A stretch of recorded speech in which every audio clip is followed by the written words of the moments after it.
So, for those of you who don't know me, my name's Natalie Ann.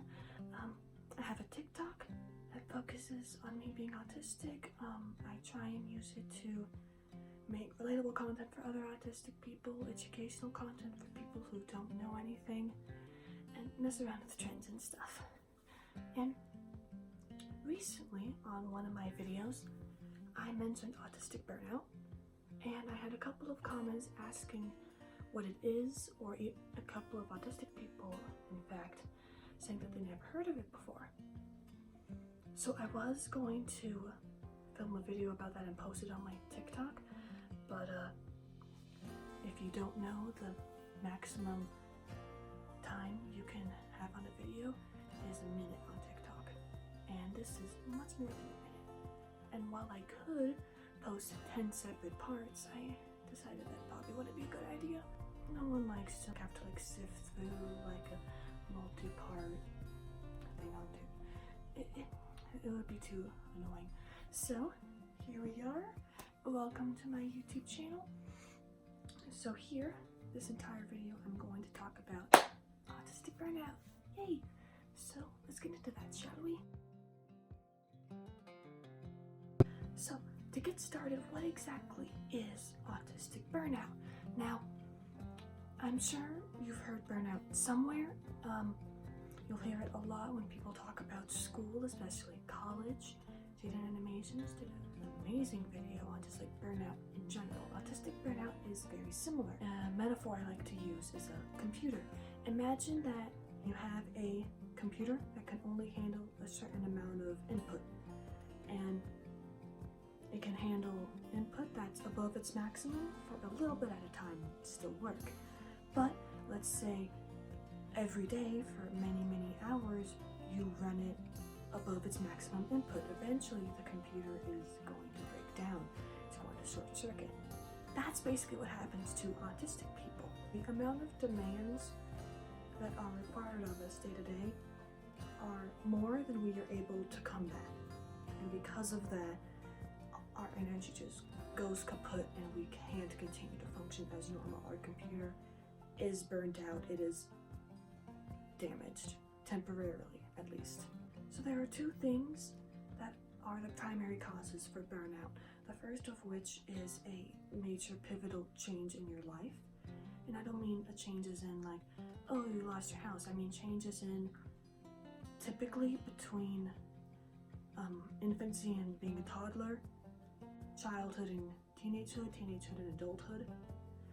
Those sort of things are a lot of stress on autistic people because we rely on something being consistent, and for us at least that is a big change because we're going through hormonal changes and we're growing up too fast for us to comprehend, and we're gaining more knowledge and becoming wiser and more intelligent and able to express ourselves more. At least we should be able to, and sometimes it's too much, especially autistic people.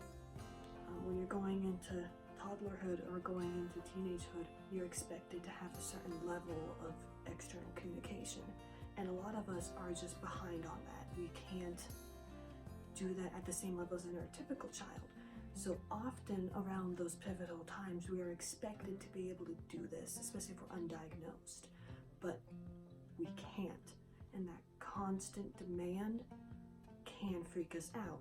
If there is a constant demand, we can adjust like with any change, but we need time. This happens a lot around the age of 2, which is when you go from infancy to take care of yourself a little bit, make communication. You're going to start learning new things, and because of those changes, this causes a lot of young autistic children to go into burnout, and this often coincides with getting their vaccines.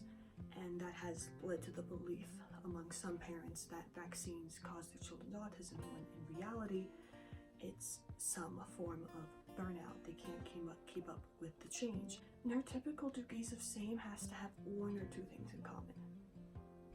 Autistic people's degrees of same tends to be a lot more restrictive, depending on the autistic person. For me, at least, something's not the same unless it has 5 or more things in common. So just because I'm doing work at both places doesn't mean it's the same.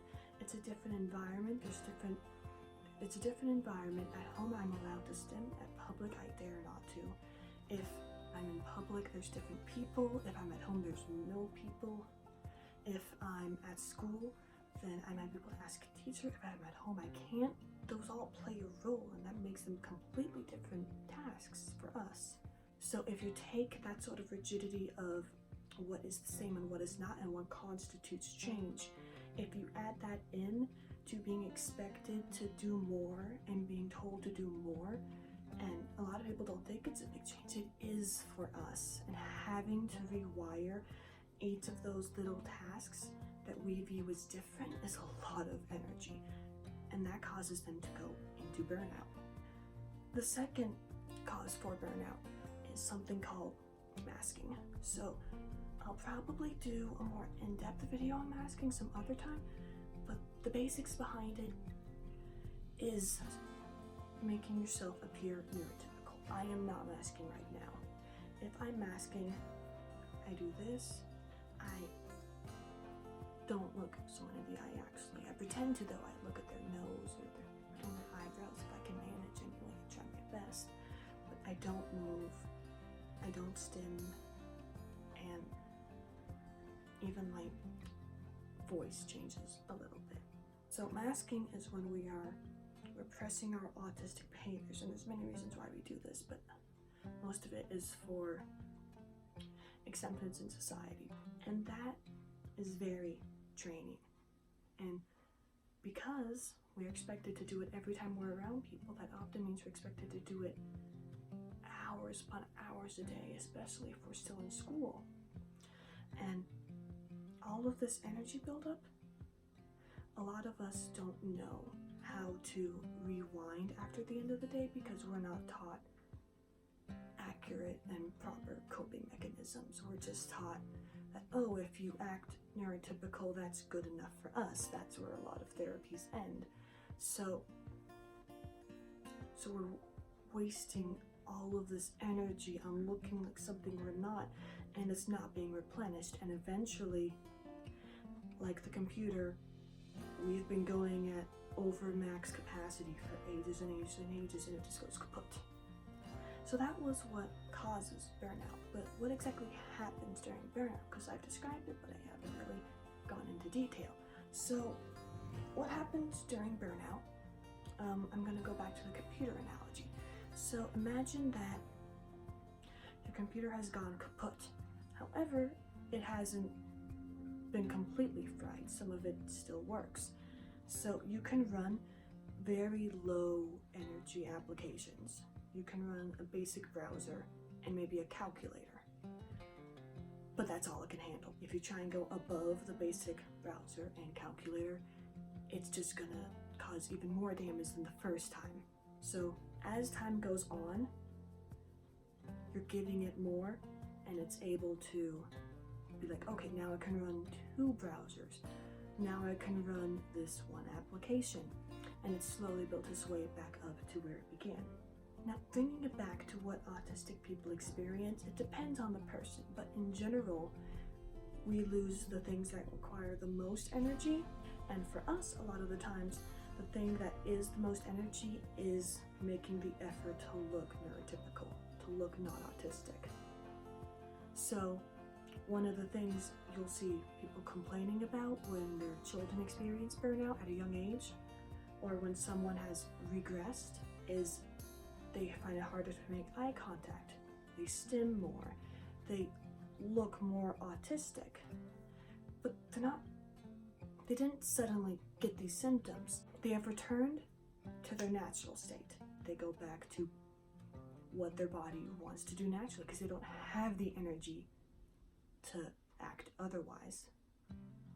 So that's where you see a lot of this being associated with autism regression, because the neurotypical definition of functioning is acting a certain way, and they view how autistics act as something that implies lower intelligence, something that is not normal. How can you actually focus? You have regressed in your skills because you're not acting neurotypical. But they're not, they just don't have the energy to anymore. What that means is then if they're in that state where they can't afford to act neurotypical anymore, if you try and make them act neurotypical, you're going to damage the computer even more, because that's such a high power. I can't even begin to explain to you how much effort it is to act like something you're not 24/7. Another high energy skill that someone might lose during burnout might be something along the lines of multitasking or self-care, perhaps cooking and brushing their teeth. But so on top of just generically losing that ability to act neurotypical, we lose other high energy skills that tend to focus around multitasking and chores and stuff around the house, that sort of thing. One more higher energy task tends to be our sensory regulation, because a lot of autistic people also have some sort of sensory processing disorder thing going on. So that tends to be like more of like higher energy type thing, and we can normally deal with that. But once you go into burnout and you literally don't have the same energy levels as before, you're not able to process sensory information the same way you were before. So that causes a lot of us to have some increased sensitivities to light, sound, touch. Those are the three big ones, but also smell and taste can also be impacted. That's what mainly happens during autistic burnout, but keep in mind this is not an all like encompassing list. Someone might experience something else while they're going through burnout, or they might not experience one of the things I stated. This is just a generalized thing that happens to a lot of autistic people, because autism is a spectrum and our high energy and low energy tasks differ from every person. So how it presents in a lot of autistic people, there are some things that are pretty consistent, like our inability to act neurotypical, but then there's also some things that are very individualized, so keep that in mind. I also want to mention that there's different kinds of burnout. A lot of us will experience some form of burnout at the end of the day, so like a mini burnout, where at the end of a long day, or just a day in general, depending on the person, they can't cope with all of this anymore and they just need to like go to bed and sleep for 15 hours straight. Some of us can experience a burnout that lasts for weeks, months, and especially if it's parents that already don't know what's going on and it comes on when they're young and they don't receive the proper support, years. It will last years, because in those younger years it is incredibly important to regain your ability to tolerate high and low energy levels. And a lot of parents freak out because in their mind their child acted totally okay and they became autistic all of a sudden. So a lot of those parents will call in like a therapist or something, and unfortunately a lot of those therapies will focus on looking neurotypical and try and force the kid to act neurotypical. But guess what? That's a high energy task, and what did you just do? Made them less likely to be able to recover, because now their energy levels are even lower. And neurotypical parents tend to view stimming as something that's wrong, something that should be prevented, when that's like the main go-to to fix burnout. That's actually a decent transition to what I wanted to talk about next, is how to recover from burnout. So it's going to vary from person to person. That's the biggest thing I want to get across. But in general, don't force yourself to act neurotypical. That's going to cause you more harm. Like if you absolutely need to, maybe it's a job interview, do it then. But if you can, just avoid it. I know it's scary. I know it can be dangerous, but if you are in a situation where you are not in danger, if you act autistic, don't force yourself to act neurotypical. Another big thing for recovering from burnout is identifying what your high energy tasks are and letting yourself limit how much you do those tasks. This is easier if you live with someone and you're like, hey, I'm going through burnout right now. I can't afford to maybe clean the kitchen. Can you take care of it for a week or so, and I'll let you know, and I'll pick it back up again once I'm able to. Because the main thing here is you have to let yourself recover. You have to give your body time to rebuild its energy input levels. You just have to let it happen. Not to say you shouldn't try and push yourself a little bit. If you're like, okay, I'm feeling better today, let me try out how much I can do. That's good. You'll learn your boundaries, you'll learn what you can and cannot handle. But don't push yourself too far. And don't push yourself not enough. It's a fine balance, but the main thing is to play around with it. I'm still working on it myself. Just letting yourself rock when you need to. Telling yourself it's okay if I skip cleaning something today. It's okay if I skip doing this today. If one of your high energy level tasks is homework, you can talk to your professors or teachers. A lot of them are more than willing to be accommodating. If you explain that you physically cannot do the homework for a week, but then you say, no, we'll make it up. All they care about is the fact that you do it at some point.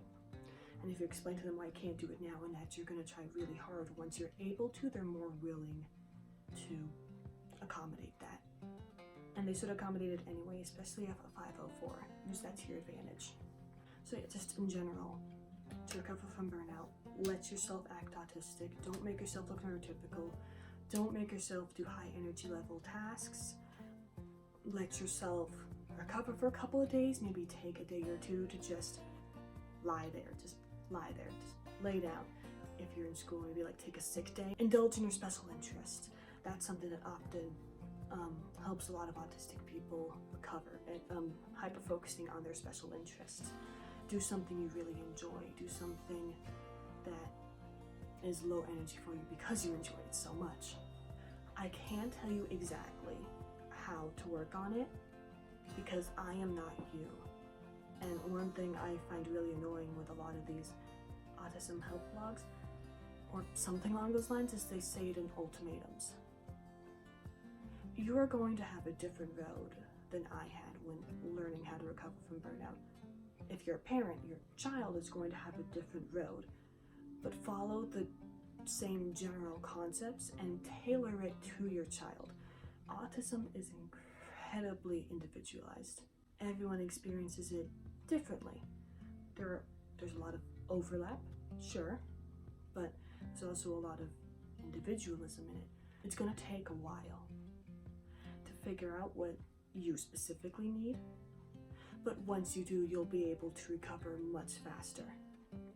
It's also just helpful to avoid burnout in general. If you're confident enough, don't make yourself mask in public all the time. Don't make yourself mask around friends and family if it's safe for you to do so. Learn what your limits are. Try and figure out what you can handle, what you can't handle, and avoid the situations that you know you cannot handle. So that's basically all that I've written down anyway. I'm looking at my notes over there about autistic burnout. If you have any questions, leave them in the comments. Here's my username on TikTok. In my bio, you'll see my email. If you want to email me, go ahead. And yeah, I hope that this video was helpful to everyone. And see you later. Bye.